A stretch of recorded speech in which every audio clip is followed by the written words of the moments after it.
Greetings and salutations, you delivered to Jones, and welcome back to the Fuzzy Wallflower. I'm your host, Corey, hopefully to be one of your favorite four-letter words, or at least in their top 10. I came across this book called Cuban Cocktails. I thought it'd be kind of cool to see what other kind of Caribbean style cocktails, a lot of rum-based cocktails that aren't necessarily tiki, but they kind of overlap between that and modern cocktails. And I found one called Isla Tea. It's basically a Long Island iced tea, but they just kind of switch up the ingredients. And I figured, well, it would be fun to try because it's been a while since I had a Long Island iced tea. I remember our first time having one was in college, and we went on a trip to New York with art history class, and me and this one girl, and I cannot remember her name at this point, because that was 1995. Woo, I'm getting old. But yeah, we all went to the Hard Rock. It was like the first night we were there, and we're all partying. I decided to get Long Island iced teas, and I had probably about 4 of them. I was good and lit, and then she was drinking them too, and then we decided, well, let's just buy another one. We'll split it. Well, we bought 3 or 4 more that we split. Needless to say, I was feeling pretty good that night. And God, they were so tasty, what I remember. And luckily, we walked back and didn't get mugged, which is always a plus. Anyway, as always, I'm not a bartender. Do not take any of this as bartender advice. So let's try this cocktail. All right, as you can tell, this has got a lot of alcohol in it. If you ever made a Long Island iced tea, you know it's basically like, hey, let's throw one of everything in it and see what it tastes like. And it actually turned out to be all right. Or maybe that's why they poured Coke on top of it to make it even out.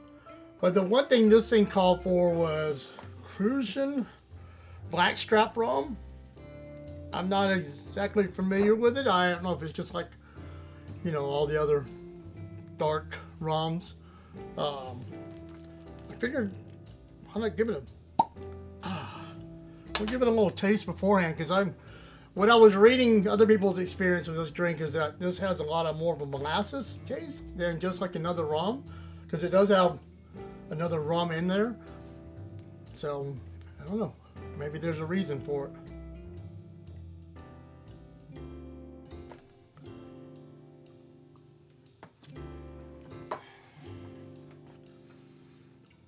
Okay, yeah, I can definitely taste that molasses in the around the back of my tongue. That's interesting. I don't know.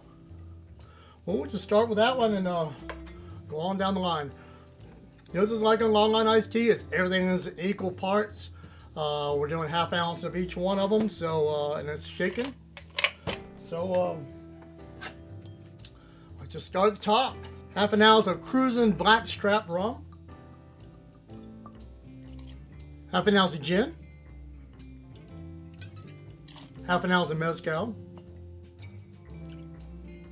½ ounce of Plantation Rum. ½ ounce of Cointreau. ½ ounce of simple syrup.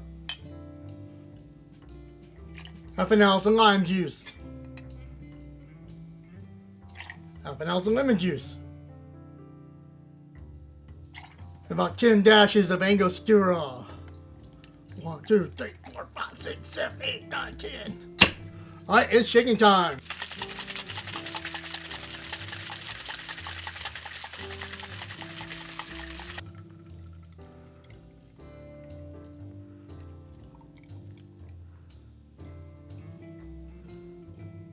Oh, that Ango really, it makes it kind of red. It looks like a Bloody Mary a little bit. And we'll top it off with some Coca-Cola.